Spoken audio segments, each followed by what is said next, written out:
fampivavahana eto amin'ny Hope-Fi Radio.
Alleloia, mideran Jehovah ary fanahiko, ideran Jehovah raha mbola miaina koa, eny ankalazan'Andriamanitra aho raha mbola velona koa.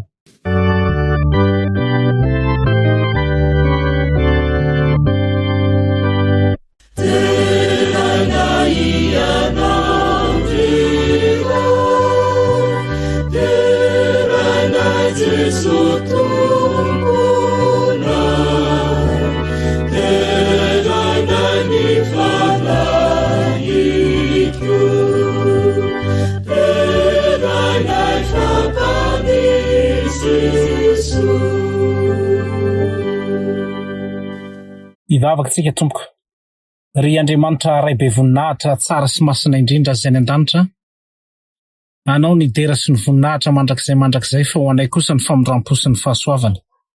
Ary ankehitriny izao tompo dia ianao mihitsy no ameno anay amin'ny fanatrehanao sy ny fahafenonao any amin'ny toerana rehetra izay andrenesana izao hafatra izao.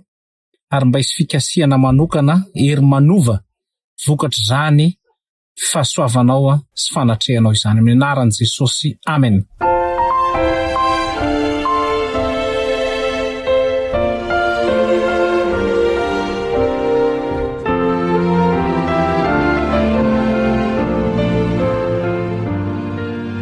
Mbola faly miarabantsika tsirairay avy indray nahatratra ity sabata mahafinaritra ity. Dia mbola miarabantsika trany nahatratra izao fotoana fanompoam-pivavahana izao izay arahantsika eto amin'ny Hope-Fi Radio. Engany mba ho sabata feno fitahiana sy feno fahasoavana ho antsika tsirairay avy ary handray aim-panava vaondratsika amin'ity sabatan'io ity. Ka manaza antsika ary hanaraka hatramin'ny farany ny fandaharana afampivavahana izay ataontsika eto. Ny manolotra ny fandaharana moa izany dia tsy iza fa ny tenako Lova Ramavatra ary ny anao ny vaky teny kosa dia ny namana Yaftarel. Ka hanomboantsika amin'ny fotoana ary dia ataontsika ny hira faraika amin'ny 30 masina indrindra.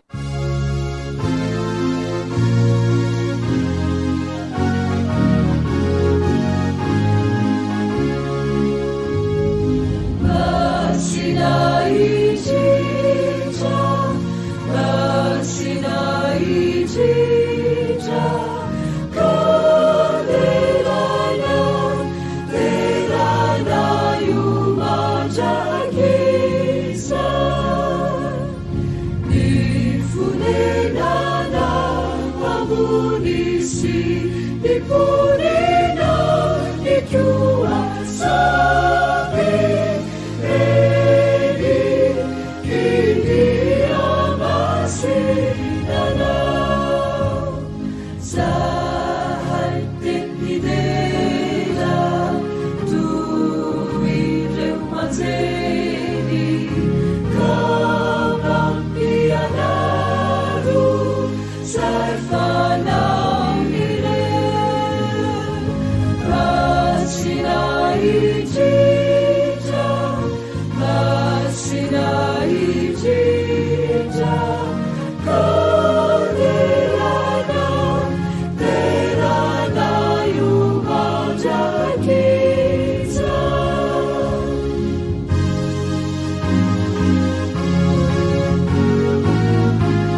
Manasanao ry mpiaino jaina handray ny baibolinao ka hiaraka nokatra isika hamaky izay voalaza ao amin'ny asan'ny apôstôly.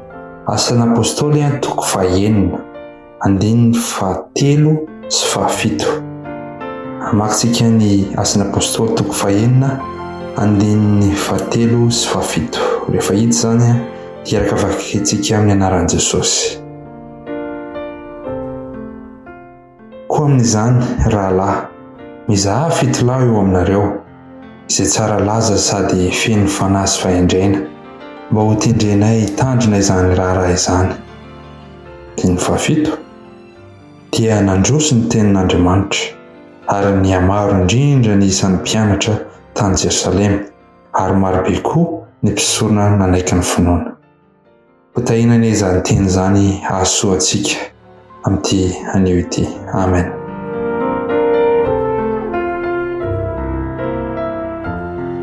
Ry iray malala izay any an-danitro, mbola faly midera sy mankalaza ny anaranao izay amin'izao sabata fitsaharana nomenao anay izao.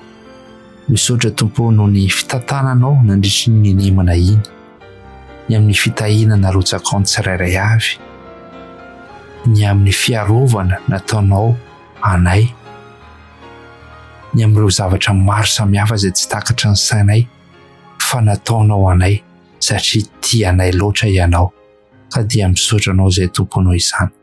Mamela Tompo anefa ny elokay satria tsy mendrika akory na ny dera sy ny antso ny anaranao tahaka izao izahay, kanefa noho ilay ranao izay maty teo amin'ny hazofijaliana nalatsakao izany ranao izany Tompo, dia mamindra fo aminay ianao ary asarinao tsy misy ho foana izany fahotana izany raha miaiky ny fahotana izahay, ka dia miaiky izany izay Tompo mangataka famindrapo aminao. Amin'ity anio ity Tompo dia matsiaro indrindra ny mpiaino izao onjam-peo izao izahay. Fantatrao ny faniriany, ny fikasany, ny filany any anatiny any. Eno ny vavakizy ireo Tompo, jereo izy ireo, kasio izy ireo ary taio mba ho ambinina, mba ho voky ny fanahinao ny tsirairay avy aminay izay miaino amin'izao ora sy fotoana izao. amin'tian'io ity ihany koa tompo dia matsiaro ny firenenay izay, ny firenena malagasy izany. Mivavaka ho an'izany firenenay malagasy izany izay tompo, izay mandalo fotoan-tsarotra sy fijaliana. Enio tompo ny fitarainany, ny fanantenany vahoakanao, mijaly noho ny fahantrana, tsy fampinjiro sy rano, fatapahan'ny fitaovana ilaina amin'ny fiainana andavanandro. Ampio izahay iompo, ifampitsinjo, anampaharetana sy anampinonana dia eo aza ny zavatra sarotra izay iainana izany firenena izany. Ampio tompo ny mpitondranay mba ho tonga saina sy jery lavitra ka hitondra fivoarana marina ho an'ny firenena. Ataovy matsiaro anao izy ireo tompo amin'izany adidy masina izay andraikentan'izy ireo izany. Mitalao ny herinao izay mba hamerina ny hery sy ny fahasalamana ho an'izany firenenay izany izahay ankehitriny. Fa tononona mivavaka amin'ny anaran'i Jesosy. Amen.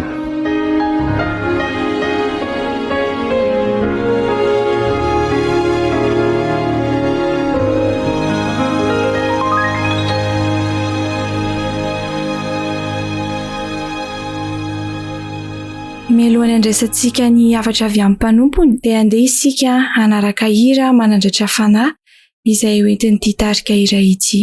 Mihaino finaritra tompoko.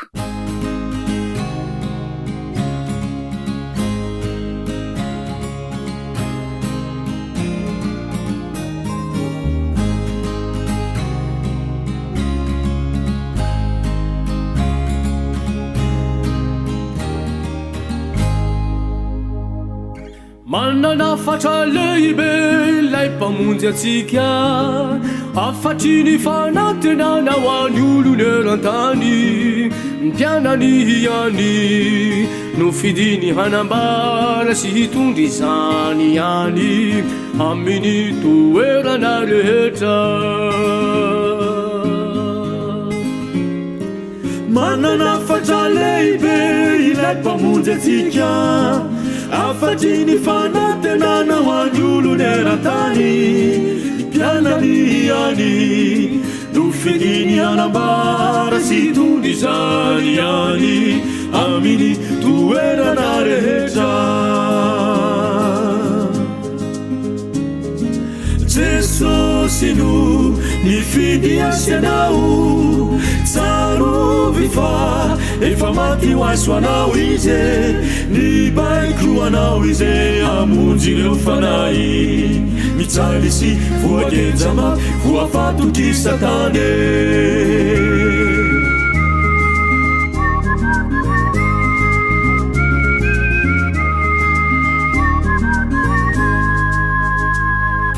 Aoka tsy ho tafandry mandry raha tsy mitory izany, alalino sy ambarao mba hanako hatrany hatrany. Ilay fitiavana volona hamonjy ireo olona izay mety mankato ny tenin'Andriamanitra. Aoka tsy ho tafandry mandry raha tsy mitory izany, alalino sy ambarao mba hanako hatrany hatrany. Ilay fitiavana volona hamonjy ireo olona izay mety mankato ny tenin'Andriamanitra. Jesosy no nifidy azy anao, tsarovy fa efa maty ho azo anao izy, nibaiko anao izy hamonjy ireo fanahy. Mijaly sy voagenja maty, voafatotry Satany.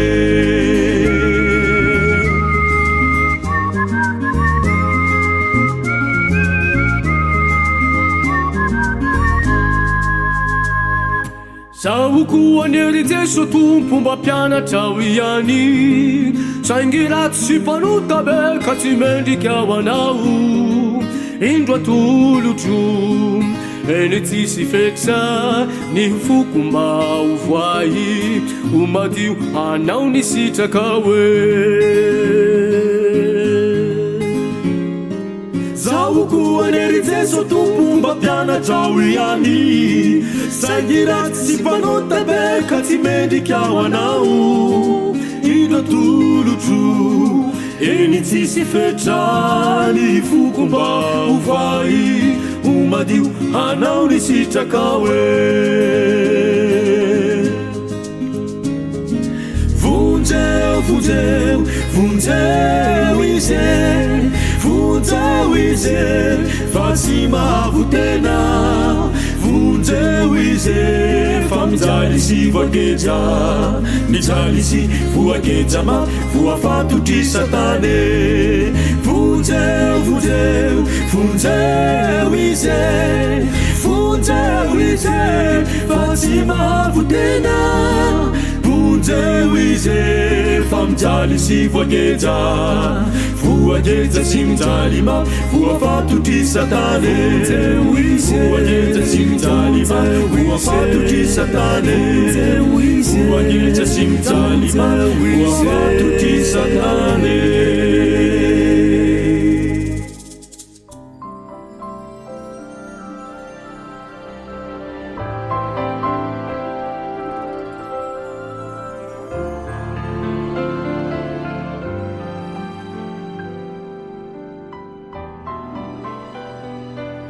eny ary ava-malala zay manaraka tsy tapaka ny onjam-peo Hope Radio naisa toerana misy anao sy andrenesanao an'izao afatra izao na eny anaty fiara na ao atokantrano ao na eny amin'ny toerana maro samihafa eny dia tononao aminao amin'ny fahasoavana sy ny fiadanan'Andriamanitra ary misaotra anao hatrany manaraka tsy tapaka izany onjam-peo mitondra fanantenana izany.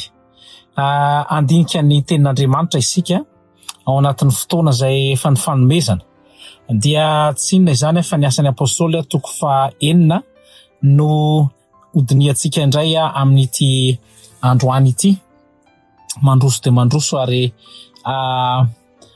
mandeha ny fotoana satria de efa misasaka sahady aza ny taona 1920 ka dia apetratsika ao anatrehan'Andriamanitra trany ny sisa-mbola ho avy ary vonona ihany koa isika ny amin'ny fiavian'i Kristy fandroany eny amin'ny raon'lanitra ka dia amaky ny tenin'Andriamanitra isika arak'izay voalaza amin'ny asan'ny apôstôly toko 9 ka ivavaka foy melohan'izany ivavaka isika raha andinika ny teninao zay tompo dia hikasika manokana ny molotry ny mpanomponao ianao ary ny zavatra efa nomantsika niaraka fa namasina no ivoaka eto ary ianao aza mbola anampy izay rehetra banga ary ianao ihany koa no anaisotra n'izay rehetra tady iotra ao anatin'izany afatra izany de mitenena tompo fa mino izahay amin'ny anaran'i Jesosy amen. Asan'ny apôstôly toko 9 de vakitsika eo amin'ny andiny voalohany sy ny manaraka mba azahoantsika azy tsara zany de zao ny voalaza eto amin'ny anaran'i Kristy. Ny amin'ny Stefana moa zany ny lohateny ny soramandry ary tamin'izany andro izany rehefa niamaro ny isan'ny mpianatra de nymonomonina tamin'ny Hebreo ny Helenista satria tsy mba enina tamin'ny ny fiantrana isan'andro ny mpitondra tenany ary ny 12 lahy nampiangona ny mpianatra rehetra ka nanao hoe tsy mety raha mandao ny tenin'Andriamanitra hitandriny latabatra izahay koa amin'izany rahalahy mizaha 7 lahy eo aminareo zay tsara laza sady feno fanasa ny fahendrena mba ho tendrenay hitandrina izany raharaha izany fa izahay kosa dia aritra amin'ny fivavahana sy ny fampianarana de sitraky ny olona rehetra ny teniny ka nifidy an'i Stefana izy lehilahy feno finoana sy fanahy masina ary Filipo sy Prokoro sy Nikanora sy Timona sy Parmena ary Nikoleo prozelita avy any Antiokia ary ireo dia narosony teo anatrehan'ny apôstôly ary efa nivavaka ny apôstôly dia nametra tanana taminy de nandroso ny tenin'Andriamanitra ary niamaro indrindra ny isan'ny mpianatra tany Jerosalema ary maro be kosa ny mpisorona nanaiky ny finoana.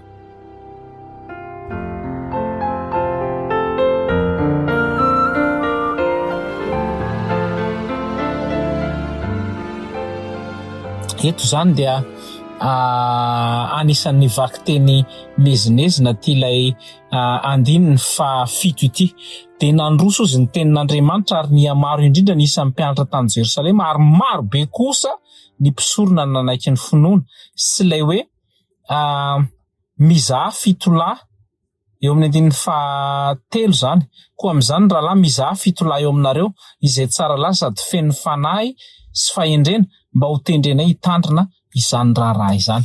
Ireo zany no anisany ivon'ity toko fahaenina ity izay andraisantsika lesona vitsivitsy amin'izao ora sy fotoana izao. Ka eto zany rehefa malala dia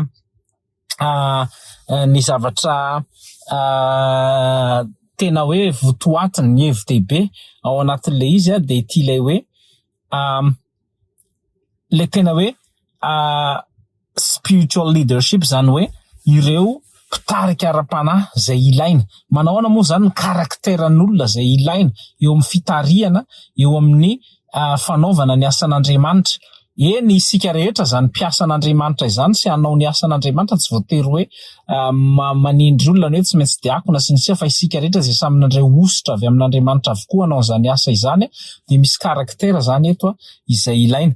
Ka ny asa fanompoana zany dia tena zava-dehibe indrindra eo amin'ity fanaovana ny asan'Andriamanitra ity.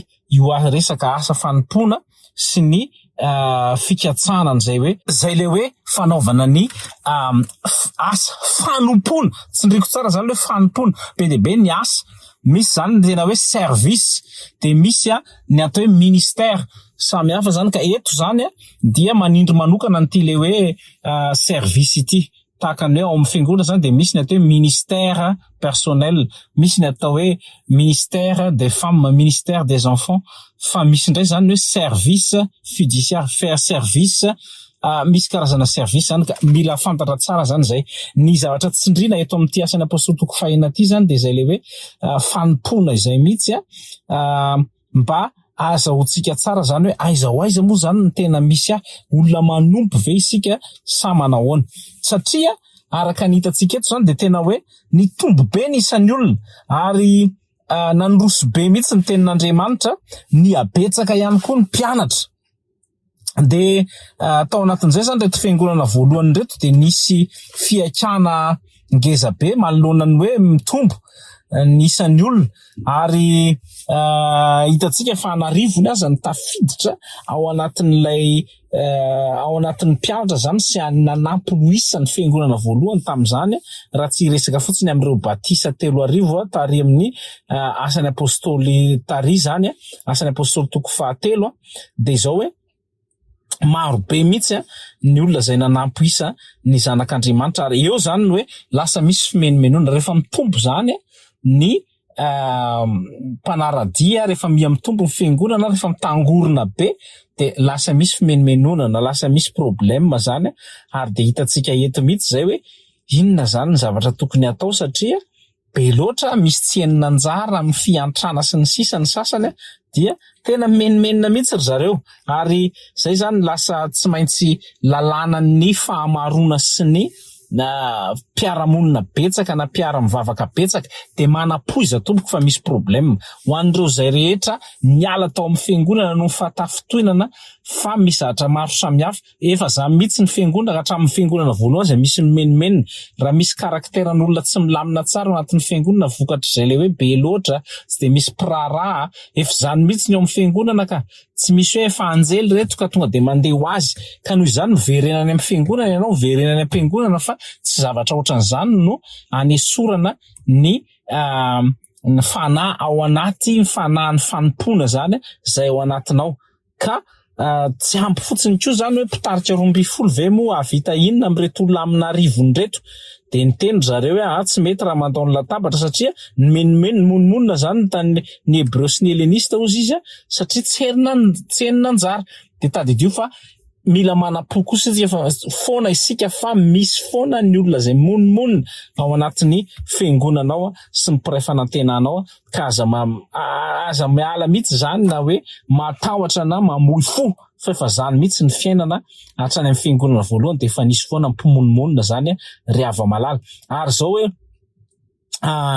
misy fanambarana mahafinaritra zany teto hoe eo amin'ny andiny voalohany aloha zany rehefa mitranga zay le olana zay zany ny teboka voalohany dia eo zany hoe inona ary ny atao, tsy perfecta zany ny fiangonana, tsy hoe fiangonana de tsy misy tsiny mihitsy fa tena milamina tsara ny zavatra rehetrarehetra ary zao hoe rehefa misy fitombona miabetsaka de misy fiakana koa zany ho ampitarika fiangonana de tadidio fa rehefa miabetsaka ny olona tonga fiangonana de mila hitarina, mila pitarika maromaro ndray, mila mitombo zany ny service, lasa mena anjara daholo ny rehetra, mila fantatra tsara zany hoe manao ahoana ny fomba fiasa ao anatin'ny fiangonana rehefa mitombo ny olona satria miteraka an'izay fiakana zay zany ny fitombona.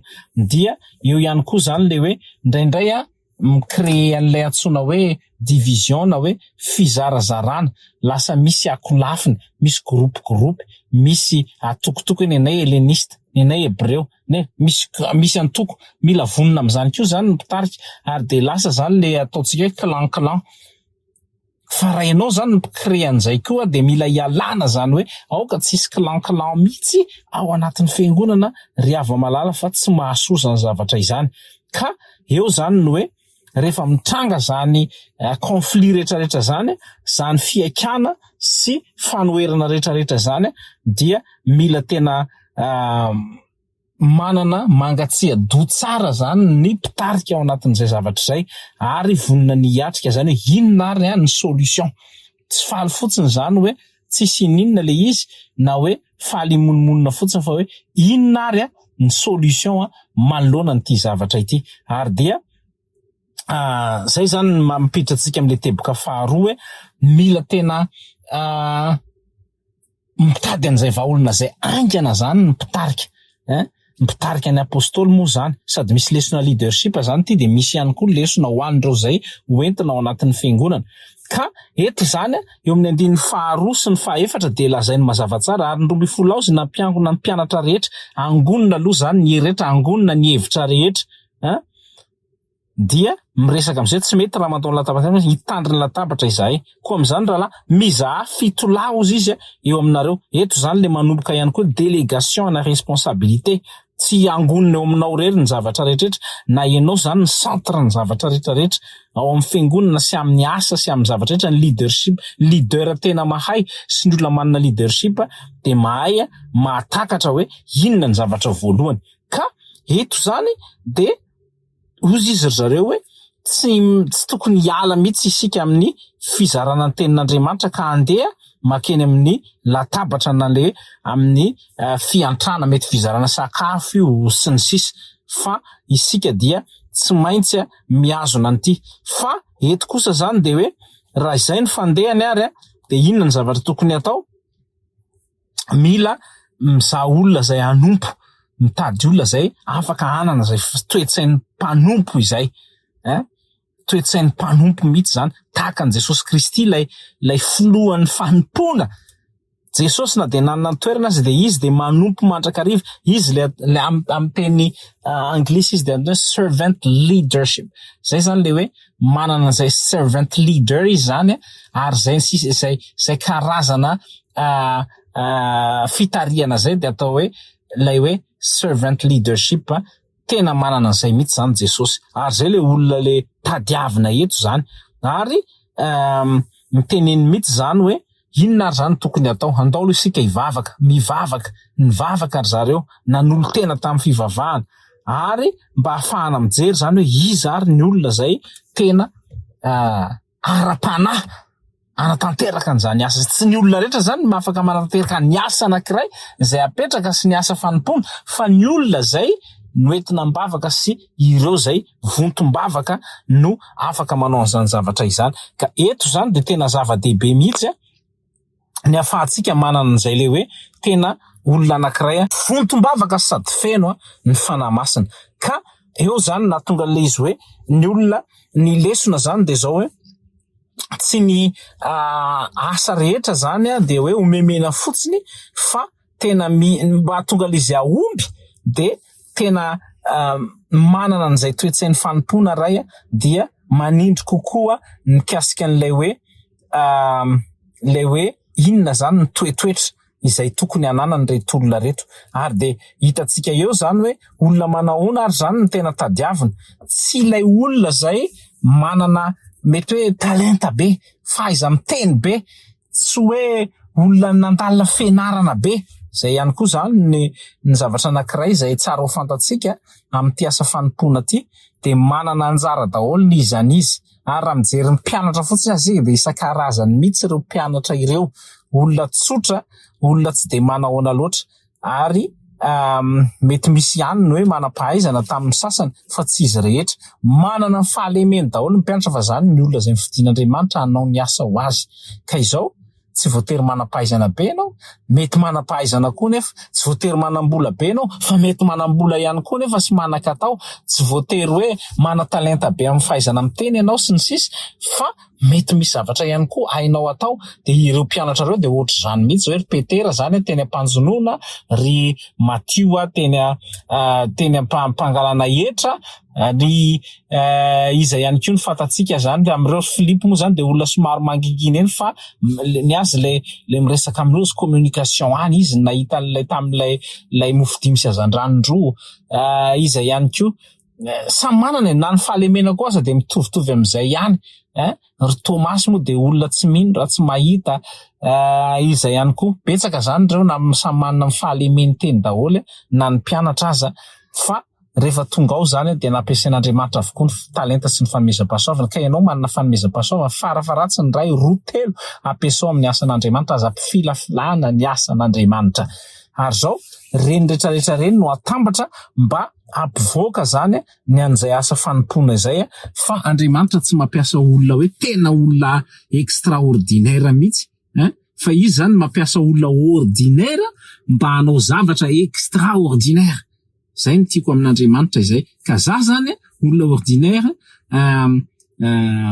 mpanompo fa ordinaire zany fa ampiasain'Andriamanitra mba hanao asa extraordinaire ary zay ny mila fantatsika tsara hoe movenao tena mendrika an'izay antso izay ary ao ka tsy hanambany tena hoe tsy vitako tsy afaka manao an'izany tsy mahay an'izany aza manao an'izany mandrakariva ry havana fa ao ka tena itomba-nda ary ianda miambavy mihitsy ho an'izay risa mandrehana zany afatra izany amin'ity asa fanompoana izay tanterahana ity aza kivy mihitsy ary aza ketraka fa zany ny antony netson'Andriamanitra atsika tsirairay avy ho amin'izao asa izao de iza ozy izy ao ary ozy izy fa araka ny teny eo zany de hoe mifidiana fitolahy de olona manahoana le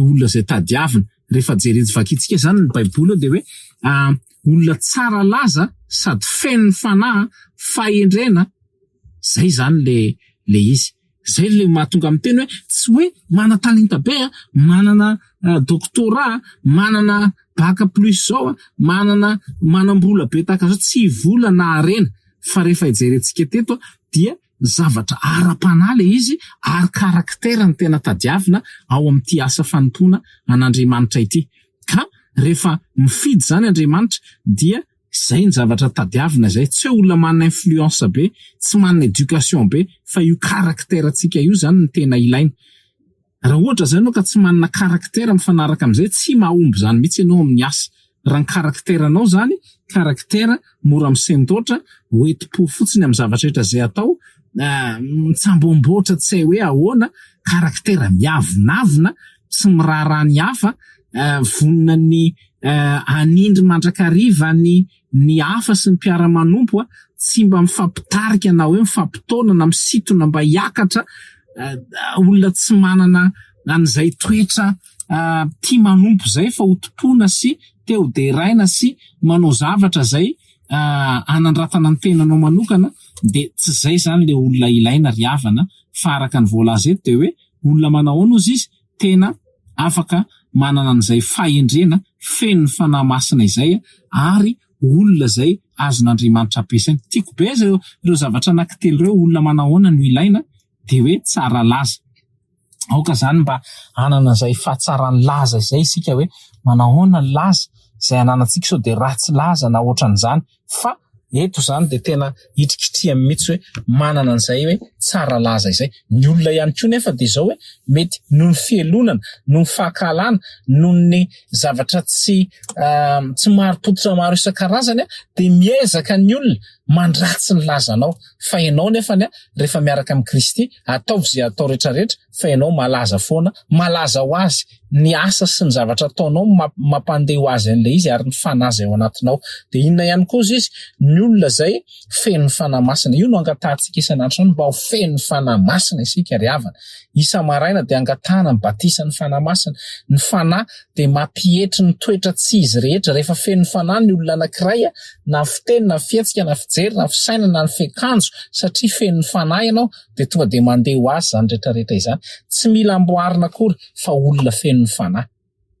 Raha tsy manana fanahy zany ny olona anankiray de zay le niteneniko teo hoe na izy aza tsy mahafeny tenany, tsy mahafezy zavatra hoaniny, tsy mahafezy zavatra sotrony, tsy mahafeny fitenenany akory, tsy mahafezy zavatra maro be ny olona tsy manana fanahy masina. Fa ianao raha vao manana fanahy tsy mila teneniny zany hoe tsy mety zao fiakanjonao zao, tsy mety zao taovolonao zao, tsy mety zao zavatra hoaninao zao. Za tsy mba miteny ny olona zany hoe tsy mety ty zavatra ty na hoe ananatra ny olona anankiray, angatahako ny fanahy mba hapiaika azy, ny fanahy no ananatra azy, feno ny fanahy lay olona dia miova ho azy hoe tsy mety zany fiteny zany, tsy mety zany firesaka ataonao zany, inona zany zavatra rehetra. Ny olona feno ny fanahy zany tsy miresadresam-poana, tsy miteniteny foana, tsy manao zay tsy mahamendrika satria ny fanahy mameno azy. De ny fanahy tsy mamela azy ianao an'izay zavatra zay. Zay no angatahana hoe mova ianao vao maîtriser ny fanahy, angatahana isan'andro hoe maîtriser indray fanahy androany. Rehefa hiatrika zavatra fehezo fanahy masina manoloana an'ity zavatra. Inona kosa izy feno ny fahendrena, ny fahendrena avy any ambony dia madio aloha, mora lahatra, tsy mihanahana, tsy mety tsara vela tsi.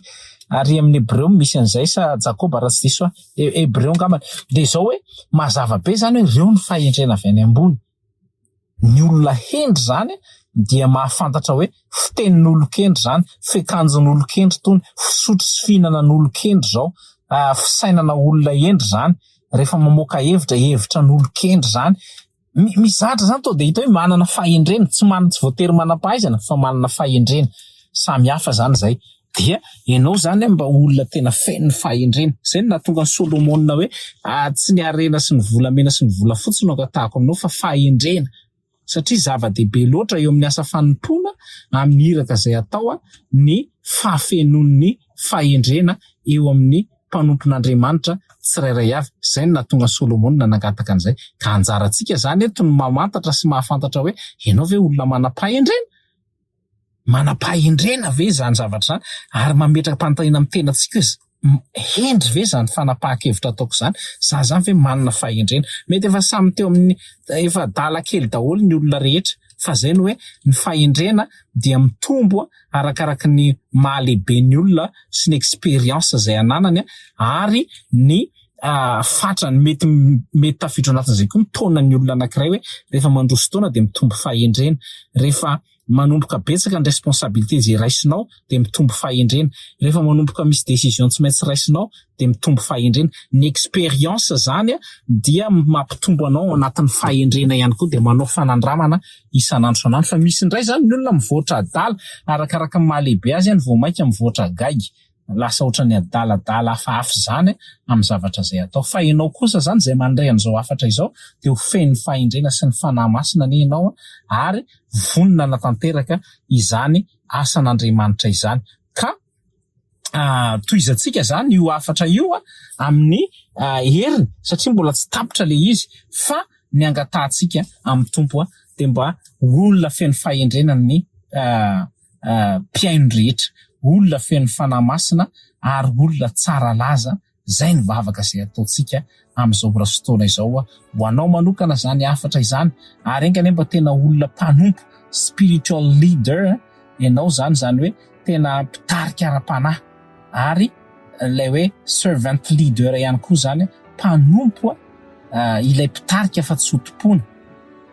Ianao zany zava-dehibe izay le hoe mpanompo ianao nefa sady mpitarika. Jesosy zany zay manana zay toetra izay. De izy koa nefa spiritual leader zany hoe mpitarika ara-panahy. Ide be ny zavatra mety tarihin'ny olona fa ty fitariana ara-panahy ty zany tena manana an'ilay karaktera. Ary zay le hoe ny karaktera anao tena maritana anao hoe tena mpitarika ve ianao, feno fahendrena, feno fanahy masina ary tsara laza amin'izay rehetra atao. Tanteraka aminao zany teny zany ary hiainantsika ny izany, hivavaka isika.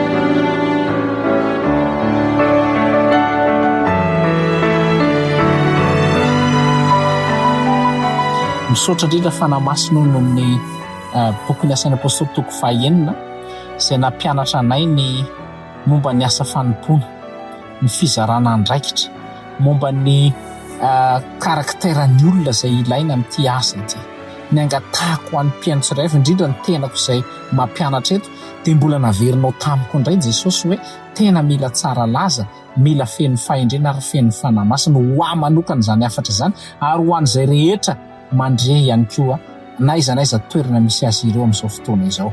Omeo ihany koa an'ireo izay manao asa fanompoana ato amin'ity onjam-peo ity, niza ny tompona ndraiky sasy mikirakirana dia mba ho tanteraka amin'izany teny izany. Ho anao ny dera sy ny voninahitra mandrakizay amin'ny anaran'i Jesosy. Amen.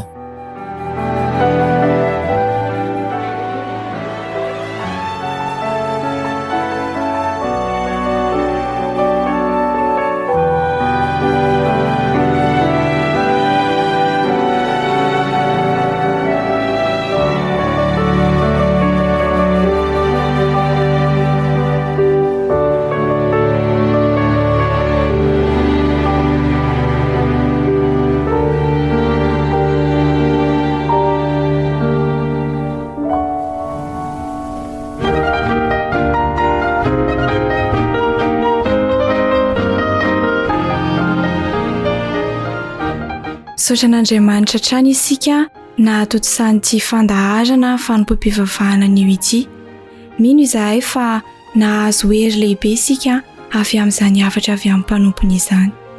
Eny ary, mialohan'ny hamaranantsika ny fandahazana dia raha herinandro feno fitahiana sahado antsika izahay eto amin'ny Hope Fair Radio. Ny namanao Lova Ramavatra no nanolotra ny fandahazana fanompom-pivavahana tamin'ity anio ity. Ary ny nanao ny vaky teny kosa dia ny namantsika Yaftarel. Maniry ny ao aminao eto indray raha sitrapon'Andriamanitra amin'ny fotoana manaraka. Veloma tompoko.